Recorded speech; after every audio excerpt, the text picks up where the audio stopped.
পর্দার আড়াল থেকে এক মায়ের আওয়াজ শোনা পাওয়া যায়। নবী আমার জানায়া দেন, ও আমার মা, এখানে তো সাহাবায়ে কেরামের নামের যুদ্ধের লিস্ট করা হইতেছে, আগামীকাল আমরা যুদ্ধে রওনা দেব, তুমি কেন আসছো গো মা? মহিলা ডাক দিয়া কয়, ও পয়গম্বর আমার, আমি তো বড় হতভাগা, আমার যে জমিনে হতভাগা আর কেউ নাই। মায়ার নবীকে ডাক দিয়া আমার আম্মা জান কয়, ও নবী আমার, আমার স্বামীটা কিছুদিন আগে দুনিয়ার থেকে বিদায় নেয়, আমার গর্ভের মধ্যে একটা সন্তান রাইখা গেছে। আপনি নবী এলান করেছেন যুদ্ধের ময়দানে যাবেন, মহিলারা তো যুদ্ধে যাইতে পারবে না। ও নবী আমার, আপনার জন্য আমার জীবন কুরবান হোক, কিন্তু আমি বড় হতভাগা, আমি যুদ্ধে যাইতে পারলাম না। আমি তো একজন জিহাদের মা হতে চাই, অথবা জিহাদে যাইয়া আমার স্বামী থাকলে আজকে তো আমার বড় ভাগ্যটা খুলে যাইতো। মহিলা ডাক দিয়া কয়, ও পয়গম্বর, আপনার কাছে আমার কিছু কথা আছে। মায়ার নবী ডাক দিয়া কয়, মা তুমি কেন আসছো? বুঝতে পারি নাই তোমার ছোট্ট বাচ্চাকে কেন নিয়ে আসছো। মায়ার নবীকে ডাক দিয়া আমার আম্মা জান কয়, ও নবী আমার, আমার গর্ভে যখন সন্তানটা হয়, সন্তান হওয়ার আগেই তার বাবাটা জমিন থেকে যায়, আমার ঘরে কোনো বড় সন্তান নাই যে আপনি যুদ্ধের ময়দানে যাওয়ার জন্য এলান করেছেন। যারা নবীকে নিয়ে কটূক্তি করে, আল্লাহকে নিয়ে গালি দেয়, তাদের জন্য জিহাদ, তাদেরকে তারা যেমন বাক স্বাধীনতা বলে, আমাদেরকে বলবো আমরা, তোমরা যদি আল্লাহকে নিয়ে কথা বলা, নবীকে গালি দেওয়া তোমাদের বাক স্বাধীনতা হয়, মসজিদের মেম্বার থেকে আওয়াজ তুলেছি, তোমাদের কল্লা ফেলে দেওয়া আমাদের বাক স্বাধীনতা। ঠিক কি না? এর মুসলমান ইমানদার মা আমার পর্দার আড়াল থেকে কয়, পয়গম্বর, আমি তো আপনার, যদি আমার স্বামী থাকতো আপনার সাথে যুদ্ধের ময়দানে যাইতো, আপনার সাথে যদি যুদ্ধে যাইতে পারতো, শহীদের স্ত্রী হইতাম, যদি বড় সন্তান থাকতো, আমি পয়গম্বর একজন শহীদের মা হিসাবে আমি আপনার কাছে সাব্যস্ত হইতাম, হাসরের ময়দানে আল্লাহর কাছে শহীদের মা হিসাবে পরিচয় পাইতাম, অথবা শহীদের স্ত্রী হিসাবে পরিচয় পাইতাম। বুঝলাম মা, কিন্তু তুমি কেন এখানে আসছো? কি তোমার চাওয়া একটু খুলিয়া বলিয়া যাও ও মা। মহিলা ডাক দিয়া কয়, ও পয়গম্বর,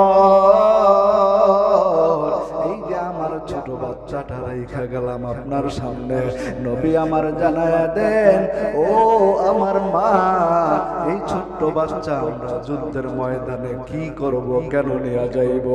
মহিলা আবার ডাক দিয়া কয়, ও নবী আমার, আমার বাচ্চা জানি যুদ্ধের ময়দানে তরবারি উঠাইতে পারবে না, আমার বাচ্চাটাও যুদ্ধ করতে পারবে না, আমার বাচ্চাটা আপনাদের কোনো উপকারে আসবে না। তবে নবী আমি জানি আমার সন্তানের চেয়ে আপনার মায়া আমার অন্তরে অনেক বেশি গো পয়গম্বর, আপনার সন্তানের চেয়ে বেশি মহব্বত আপনাকে আমি করি। তাহলে তুমি কি বলতে চাও?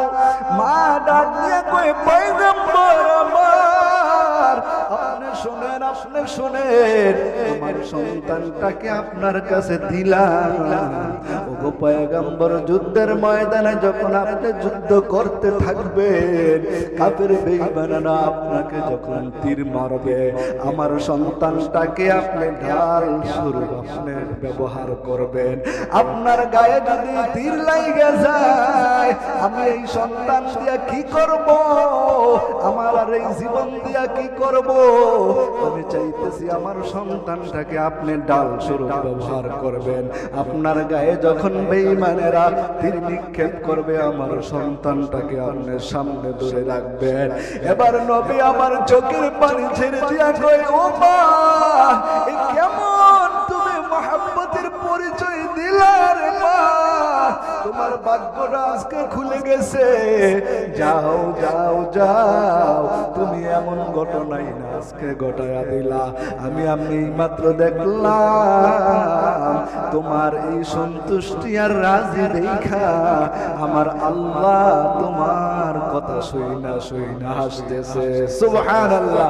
আয়ে বেরাদার জান্নাতু দারুল বাকা বলে রব্বে খলিলি নাফিহা মুদ্দাতে উমরে কে দর জান্নাত বাওয়া কবা ওবা দাখিলে দো বাওয়া।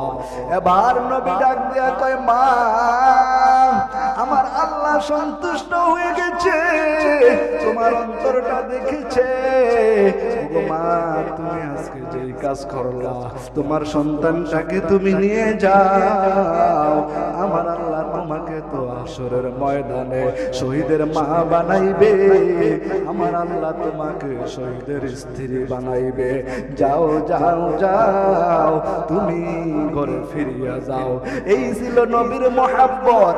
আরে মুসলমান, তোমার সামনে ল্যাংটার মেলা হয়, মুসলমানের সন্তানগুলা ল্যাংটার মেলার মধ্যে যাইয়া গান গায়, নাচ গায়, উত্তেজনা হয়, সেখানের মধ্যে নেশা খায়, নেশাগ্রস্ত হইয়া হইয়া সন্তানগুলা সেখানের মধ্যে থাইকা থাইকা মা বাবার সাথে খারাপ আচরণ করে।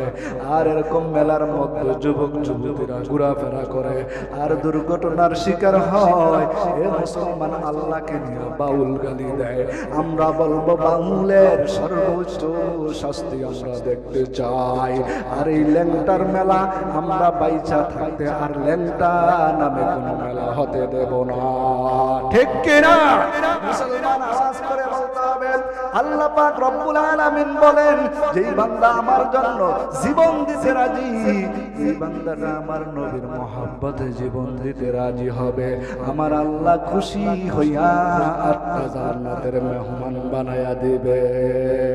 ইয়া ইলাহি তু মেরা মাবুদ হ্যায়, ইয়া ইলাহি তু মেরা গফার হ্যায়, हकीकत से तू दुनिया बेखबर है, दुनिया की नुमाइश पर नजर है।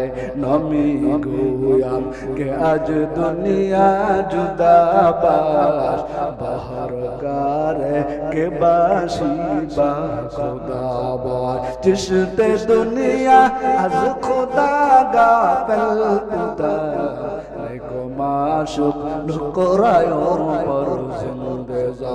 আল্লাহ এবং আল্লাহর রাসূলের মহব্বত দুটি হাত তুলে দেখায় দেও, আল্লাহ এবং আল্লাহর রাসূলের পক্ষে আছি।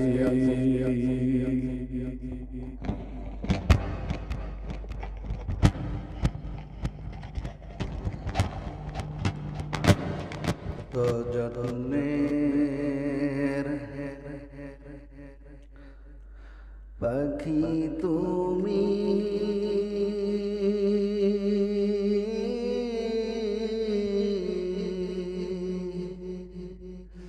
কাজল বরণ টিয়ারি,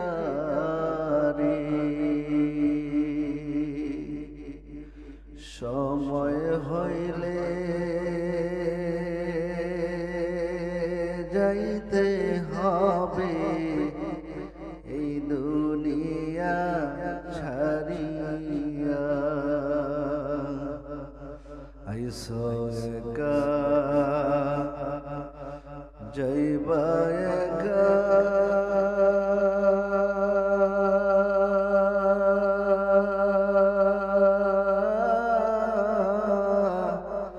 সঙ্গে কিছুই যাবে না।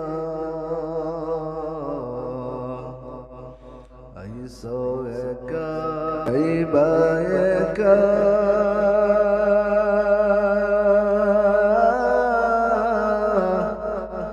সঙ্গে কেহ যাবে না। এমন মুসলমান হইছে রে মুমিন, কোরআন হাদিসের আলোচনা যদি হয়, নেতার বিরুদ্ধে লাগিয়া নেতার গায়ে আগুন লাইগা যায়, স্টেজের মধ্যে মাইকটা হকিরে নিয়ে নেয়। এরে মুসলমান ইমানদার, কার জন্য তুমি দুনিয়ার পাগল হয়ে গেলা? ধর্মকে তুমি শেষ করতে চাও?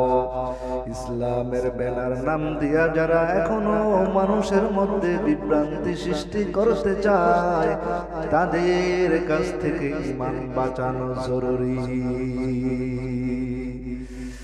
মুসলমান ইমানদার, এরি আল্লাহর বান্দা, ঈমান বাঁচানো ফরজ, জীবন বাঁচানো ফরজ নয়। সাহাবায়ে কেরাম জীবন দেওয়ার জন্য তৈরি, আর তুমি মাসআলা জানাও ঈমান বাঁচানো ফরজ, জীবন বাঁচানো ফরজ না। যদি তাই হইতারে মুসলমান, ও আমার পর্দানিশী মা, ইসলামে মহিলাদের জন্য আল্লাহ পাক রব্বুল আলামিন বিধান রেখে দিয়েছেন।